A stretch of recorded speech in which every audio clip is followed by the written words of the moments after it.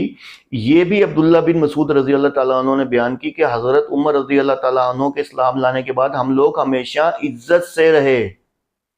یعنی کہ آپ اس سے اندازہ کریں کہ آپ دیکھیں یہ موت پڑے گی اس کو بتاتے ہوئے، وہ جو دوسرے جو حدیث ہے، جو دو اگلی جو ایک چھوڑ کے حدیث ہے، وہ بتاتے ہیں کہ وہ گھر میں انہوں نے پناہ لی، ایک کافر کے گھر میں انہوں نے پناہ لی۔ میں آپ کو بتاتا ہوں، وہ بھی آپ کو بتاتا ہوں، ان کے اسی سوال کے اندر ان کا جواب ہے، ٹھیک ہے، ان کے سوال کے اندر اس کا جواب ہے۔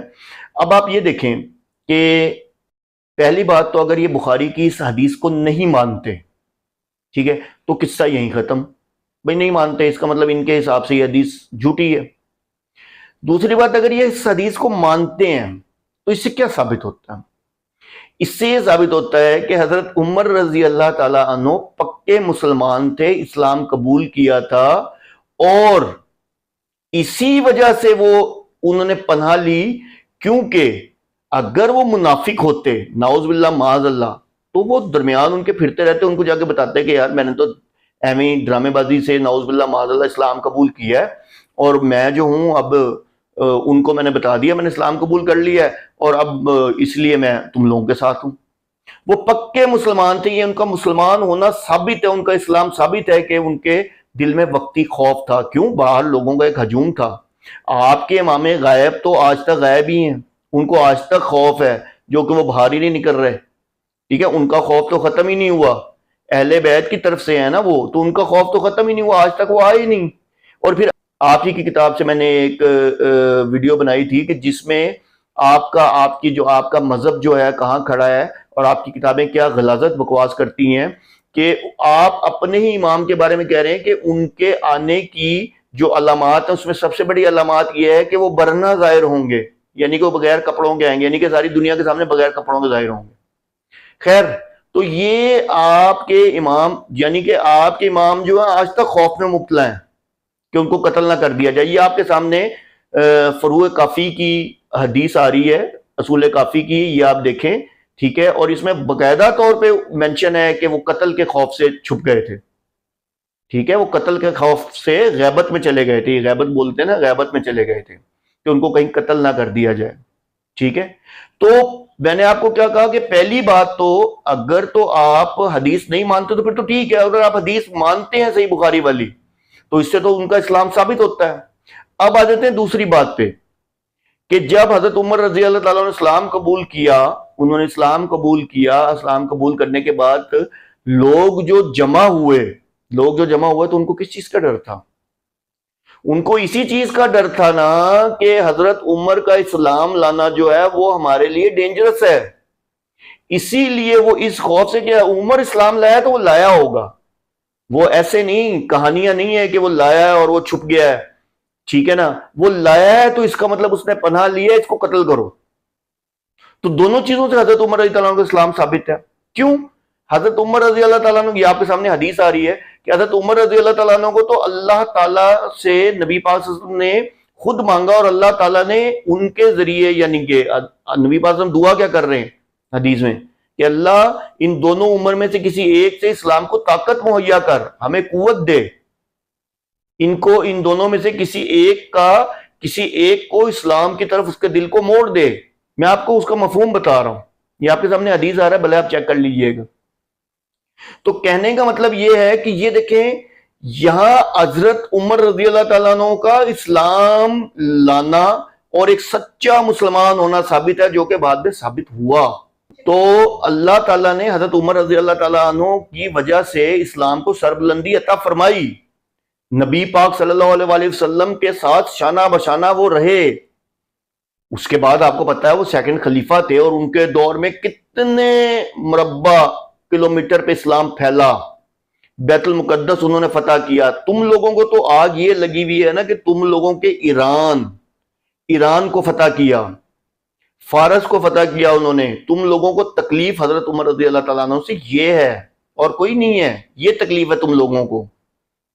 پھر یہ فضائل صحابہ احمد بن حنبل رحمۃ اللہ علیہ کی بک ہے, اس کے اندر باقاعدہ فضائل صحابہ کے اندر پوری تفصیل دی گئی ہے کہ کیوں حضرت عمر رضی اللہ تعالیٰ اندر گئے تھے, اور جا کے انہوں نے ایک جمیل نامی انسان کے سامنے, جو کہ ایک باتونی انسان تھا, اس کے سامنے جا کے اسلام قبول کیا, تاکہ وہ جائے جا کے لوگوں کو بتائے, تاکہ ایک دفعہ سب کو پتہ چل جائے. اور وہی ہوا, وہ گیا, یہ آپ کے سامنے آ رہی ہے, وہ گیا اور جا کے اس نے کیا کیا, فوراً اعلان کر دیا, اور جتنے بھی قریش کے لوگ تھے وہ سارے وہاں جمع ہو گئے, کافر آ گئے حضرت عمر رضی اللہ تعالیٰ عنہ کو شہید کرنے کے لیے. تو بتانے کا مقصد یہ ہے کہ بھائی آپ کے امام غیب تو آج تک نہیں ہے, آج تک خوف کی حالت میں مبتلا ہے. وہ تو وقتی خوف میں تھے, نکل گئے. نکلنے کے بعد انہوں نے کیا کچھ نہیں کیا, انہوں نے باقاعدہ جنگیں لڑیں, اور انہوں نے باقاعدہ, آپ تو کہتے ہیں وہ تو ہوش سے ہی بھاگ گئے تھے, ساری آپ لوگوں کی وہ باتیں اور یہ اور وہ. تو اس کے بعد وہ خلیفہ بنے, خلیفہ وقت بنے. ٹھیک ہے, اور خلیفہ وقت آج بھی برٹش یونیورسٹی میں عمر لا پڑھایا جاتا ہے. ٹھیک ہے نا, ایک ہم لوگ ہی مستفید نہیں ہوتے, کیونکہ اگر شیعوں کی بات کر لیں, آپ قاتلان حسین کی بات کر لیں, قاتلان حسین ہیں آپ لوگ شیعوں, آپ لوگوں کی اگر بات کر لیں تو آپ لوگوں کو تو تکلیف ہی یہی ہے کہ انہوں نے ایران فتح کیا تھا, اور آپ لوگوں کو وہ جوت پڑے تھے نا اس وقت کہ انتہا نہیں, وہی آپ لوگوں کے دل سے نہیں نکلتی. تو بتانے کا مقصد یہ تھا کہ حضرت عمر رضی اللہ تعالیٰ عنہ کا اسلام، اگر آپ حدیث کو مانتے ہیں صحیح بخاری کی، تو پھر تو آپ خود ثابت کر رہے ہیں، اور رہی آپ کے امام غیب، وہ آج بھی چھپے پھر رہے ہیں. بھائی نکال لو ان کو، کب آنا انہوں نے؟ 61ویں ہجری سے چل رہا ہے آپ کی کتابوں کے اندر کہ انہوں نے 61ویں ہجری کو آنا تھا، پھر 141ویں ہجری کو آنا تھا، پھر 150ویں ہجری کو آنا تھا. کہاں ہے؟ تو بات کو سمجھیں، ٹھیک ہے؟ یہ شیعہ مذہب جو ہے یہ باطل مذہب ہے، اور یہ اپنے باطلانہ عقائد کے ساتھ کھڑا ہے. اور یہ حسن اللہ یاری تو بہت بڑا دجالی فتنہ ہے، جو اپنوں کا نہیں ہے وہ کسی کا کیسے ہو سکتا ہے؟ یہ ایک ایجنڈے کے تحت ہے، آپ کو 36 دفعہ بتا چکا ہوں. اللہ عز و جل مجھے، ہم سب کو حسن اللہ یاری جیسے دجالی فتنوں سے محفوظ رکھے، شیعہ جیسے یہ قاتلان حسین جیسے لوگوں سے محفوظ رکھے. وآخر دعوانا ان الحمدللہ رب العالمین.